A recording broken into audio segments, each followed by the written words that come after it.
Capítulo 2063 Tipos de Silêncio, Parte 1. Em sua forma humana, Firval tinha a aparência de uma mulher adorável de 30 e poucos anos que mal conseguia se passar por irmã mais velha de Faluel. Ela tinha cerca de 1,78 metros de altura, olhos azuis oceano e cabelo castanho claro. Para seu retorno à corte real depois de mais de 700 anos, Firval estava usando o mesmo vestido que Valeron lhe deu em seu casamento e com o qual ela mais tarde compareceu ao funeral e ao nascimento de seus filhos. Era um vestido de gala esmeralda com decote quadrado e bordado com pequenos cristais brancos do tamanho de uma ervilha que formavam um padrão de hidra. A parte superior do vestido era justa, enfatizando sua figura bem torneada, deixando braços e ombros expostos. A saia rodada cobria da cintura aos pés e tornava impossível chegar perto dela. As duas mulheres caminharam até a realeza e fizeram-lhes uma profunda reverência antes de se moverem para os lados, onde estavam os assentos reservados aos membros dos pilares fundadores do reino. Os guardas reais não se moveram e o rei e a rainha até se levantaram de seus tronos para retribuir a reverência, deixando a sala em um silêncio chocado. Somente a voz do criado anunciando o próximo convidado conseguiu quebrar o estupor dos nobres. A imperatriz do Império Górgona, Milegenes, e sua aprendiz, Kelliasumbre. Exceto a realeza, todos os olhos se arregalaram de surpresa. O que ela está fazendo aqui? Muitos perguntaram, recebendo apenas encolher de ombros confusos e surpresos. Talvez seja verdade que depois da fuga covarde de Veren para o deserto de sangue ela lhe ofereceu para se mudar para o Império. A imperatriz veio zombar do reino por conceder a um infrator do juramento o título de mago ou por uma última tentativa de recrutá-lo. Um duque perguntou, fazendo metade de seus colegas ficarem roxos de vergonha e a outra metade suspirar de curiosidade. Esperemos que ela tenha vindo nos oferecer uma aliança. Afinal, Belius já está perdido e se o reino cair nas mãos de Trude, o Império seria seu próximo alvo. Uma marquesa disse, desejando que algo de bom ainda pudesse surgir de sua última desgraça. O que você está fazendo aqui? Kellia, a anfitriã do Sol Vermelho, meio caminhou e meio tropeçou no tapete vermelho bordado a ouro que levava ao estrado onde o casal real estava sentado. Ela havia sonhado inúmeras vezes em ir a uma festa de gala e ter todos os olhares voltados para ela. No entanto, nenhum de seus sonhos preparou Kellia para o medo que ela sentiria, nem a envolviam vestindo o uniforme carmesim simples da Academia do Imperador Vermelho em vez de um vestido. Graças à Mãe Vermelha, você está usando calças e não um vestido Dusk, disse através do link mental deles. Você mal consegue andar e seu rosto já está vermelho o suficiente para combinar com suas roupas. Se você tropeçar na frente de tantas pessoas, aposto que vai pegar fogo de vergonha. Eu trouxe você aqui para lhe transmitir várias lições. A imperatriz disse enquanto avançava. Neste momento, o reino encarna tanto os nossos erros passados como o nosso futuro. É o que o Império teria se tornado se não rejeitássemos algo tão estúpido como o sistema de nobreza e se não estivéssemos enfrentando um inimigo temível com o qual poderíamos ter que lidar caso eles falhassem. Milia usava um lindo vestido branco que a cobria do pescoço para baixo. Estava decorado com rendas e babados dispostos de modo que as dobras do vestido lembrassem placas de metal macio. Junto com os cristais brancos em seus ombros, quadris e articulações, parecia exatamente com a armadura branca que apenas o governante do Império poderia usar. Assim como o reino é uma imagem distorcida do Império, Veren é seu. Aprenda com seus sucessos e erros. Lembre-se de que seu objetivo não é se tornar como ele, mas superá-lo. Milia diminuiu o ritmo em meio passo para dar ao seu aprendiz tempo para uma única pergunta antes de chegarem à realeza. Qual é exatamente esse? Kellia ofegou, tendo dificuldade em acompanhar as longas pernas da imperatriz. Tornar-se um mago é uma façanha, mas arriscar a vida para proteger um bando de idiotas que o desprezam é realmente idiota. Só o tempo irá dizer. Milia ficou parada na frente dos tronos, dando um pequeno puxão em seu vestido e a realeza um aceno educado de cabeça que eles prontamente retribuíram. Ela era sua colega, não sua súdita, e não lhes devia nenhum respeito além do que a etiqueta exigia como convidada. O rei olhou longamente para a mulher e a garota à sua frente, perguntando-se sobre os motivos da primeira e a identidade da segunda. Ele tinha muitas perguntas sobre o repentino pedido de convite, mas eles não tinham obrigação de responder. Além disso, isso apenas provaria o quão carentes de informações sobre o Império se tornaram desde o início da Guerra dos Grifos. Após uma breve troca de gentilezas, Kelly e Emilia foram para o lado direito da sala e esperaram o próximo convidado ser anunciado. Spellbreaker Arquimago Tiamat Veren e Policial Real Camila Veren. Todas as cabeças se viraram abruptamente, surpresas. Não pela chegada de Lit, pois sem ele todo o evento teria sido inútil, mas porque ele deveria chegar por último, depois de seus pais e irmã. De acordo com a etiqueta do reino, quanto mais importante fosse o convidado, mais tarde seria anunciado. Dessa forma, eles não precisariam se apresentar. Parece que você arranjou um nome do meio. Camila riu nervosamente para esconder seu constrangimento.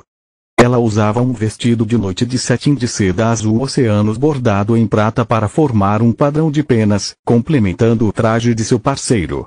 Deixou seus braços e ombros bronzeados expostos, enquanto um decote em V enfatizava seus seios. Na cabeça, ela usava uma tiara dourada que Lita havia feito para ela, que parecia ser feita de pequenas camélias entrelaçadas. O dourado da tiara realçava seus cabelos negros e vice-versa, enquanto ambos brilhavam sob a iluminação mágica do quarto. O resto do parure em seu pescoço e orelhas também consistia em rubis gravados em pétalas douradas forjadas para se parecerem com uma camélia. Olhando para seu olhar inflexível, os nobres pensaram que ela estava retribuindo o desprezo de seus olhares, enquanto ela estava apenas focada em não tropeçar no vestido e esconder o terror que sentia. Droga, eu deveria ter patenteado isso depois da nossa briga.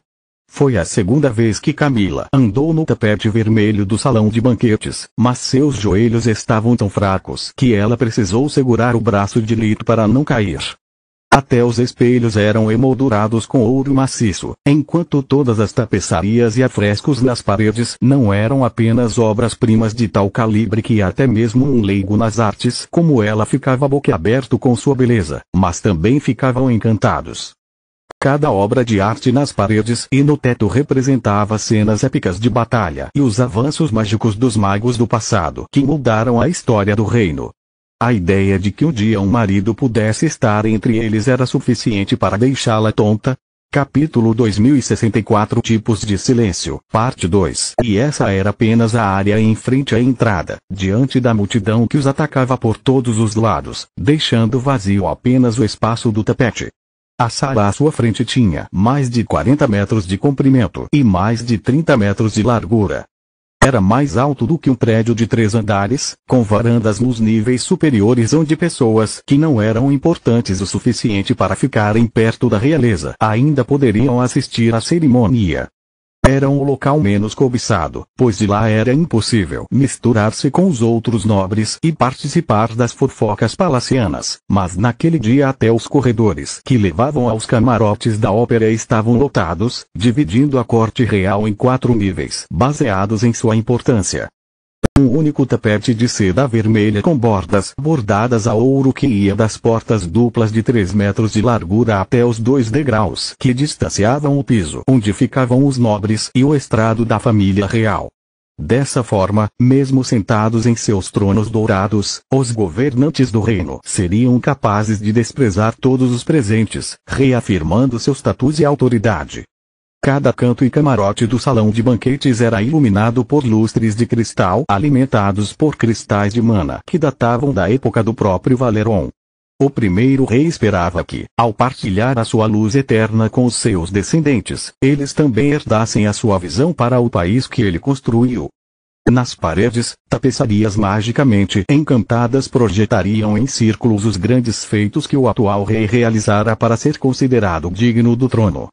Tanto o piso quanto os pilares foram feitos de mármore com veios dourados, o material mais precioso e robusto disponível no reino Grifon. Não é realmente o nome do meio. Lit respondeu. mas como uma forma de me marcar e lembrar a todos quem eu realmente sou. A questão é se os reais usaram isso para lembrar a todos que eles não se importam com minha verdadeira natureza ou com o quão precária é minha posição. De qualquer forma, eu não me importo. Ele olhou ao redor da sala enquanto mantinha a cabeça erguida. Muitos abriram a boca para comentar sobre seu retorno, mas não importa se o consideravam um herói ou um oportunista desavergonhado, no momento em que encontraram seu olhar, seus queixos permaneceram pendurados. Sob seu manto azul profundo de arquimago, ele usava o uniforme completo do reino. Era composto por uma jaqueta azul profundo com dragonas douradas, calças azul profundo de cintura média com galão, uma trança de acabamento composta por 2 listras de seda para esconder as costuras externas e sapatos pretos. Ele usava um broche de prata em forma de fênix com rubis no lugar dos olhos na gola de sua camisa branca. Os bordados dourados nas lapelas e nas mangas da jaqueta tinham o formato de penas. Graças a Soluspedia, tanto seu traje quanto seu conhecimento da etiqueta da corte eram impecáveis. Nem suas roupas nem seus modos foram a razão do choque que se espalhou pelo andar térreo e fez com que os que estavam nas varandas se inclinassem a ponto de precisar de ajuda para não cair. Foi por causa das asas membranosas pretas invertidas que saíam de suas costas, cujas pontas ósseas em forma de dedos se entrelaçavam na frente de seu pescoço como a trava de um manto. Além disso, pequenos chifres pretos e curvos saíam de suas têmporas e suas pupilas verticais eram enfatizadas pela cor não natural de seus 3 olhos. Lit manteve abertos apenas aqueles que tinha em comum com os humanos e o olho vertical esmeralda no meio da testa. Os outros 4 permaneciam fechados, mas suas pálpebras formavam rugas em sua pele bronzeada que deixavam ainda mais evidente sua natureza desumana. Enquanto ele sorria para a multidão, eles podiam ver as fileiras de presas brancas que agora substituíam seus dentes. Não importa quão caloroso fosse seu sorriso e quão gentil fosse seu olhar, aqueles que o observavam se sentiam como ovelhas na presença de um predador. Foi diferente do silêncio admirado que a anciã Hidra e a Imperatriz Mágica haviam inspirado anteriormente. Nenhum deles usou intenção de matar, foi apenas o efeito natural que sua presença exalava. Para Firval era carisma, para Mila autoridade, enquanto para Lit algo que escapava à sua compreensão, desencadeando seu medo natural do desconhecido. Já que o segredo foi revelado, não há razão para manter as aparências, ele disse enquanto Camila relaxava vendo como os nobres tinham muito mais medo dela do que ela deles.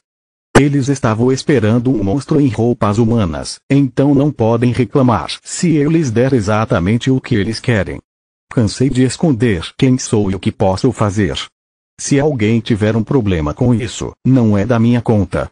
Somente quando ele passou por eles as pessoas recuperaram o controle sobre seus corpos. À medida que Lita avançava, mais e mais nobres começaram a conversar. Eles estavam apenas sussurrando um com o outro, mas logo o murmúrio de suas vozes abafou a música. Rasver e Elina verem. No entanto, no momento em que o valete anunciou os nomes dos pais, os escalões superiores de todo o reino tiveram os estômagos revirados em uníssono, e o camareiro real sofreu um leve derrame. Nunca antes pessoas sem título ou algum tipo de conquista mágica foram anunciadas no salão de banquetes. Foi uma violação de protocolo sem precedentes que fez até mesmo os reais estremecerem por um segundo antes de recuperarem a calma. Haas usava um terno de gravata branca que consistia em um casaco preto com cauda sobre uma camisa branca, um colete e uma gravata borboleta branca usada em torno de uma gola alta. Tinha sido feito sob medida e cabia nele como uma luva. Se não fosse pelas suas mãos ásperas e calejadas, nada trairia suas origens humildes.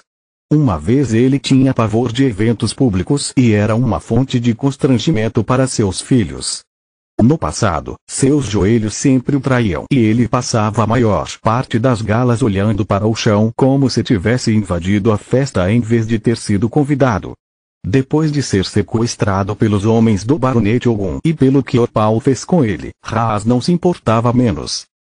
Caminhava orgulhosamente, de cabeça erguida, retribuindo na mesma moeda os olhares de desprezo e as caretas de nojo, sem se dignar a um segundo olhar. No braço dele, Elina usava um lindo vestido de noite amarelo claro com decote em V raso decorado com renda floral e pérolas que cobria os ombros, mas deixava os braços expostos. Assim como Camila, seu parure foi forjado para se assemelhar a rosas de fogo entrelaçadas, formando uma tiara, um colar e brincos.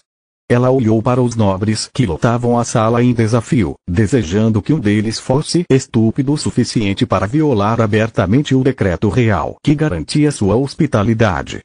Ela não tinha mais amor pelo reino. O único canto de Mogar que importava para ela era sua fazenda em Lutia. Todo o resto poderia muito bem queimar por tudo que ela se importava. Em seu ponto de vista, aqueles que maltrataram sua família não mereciam respeito.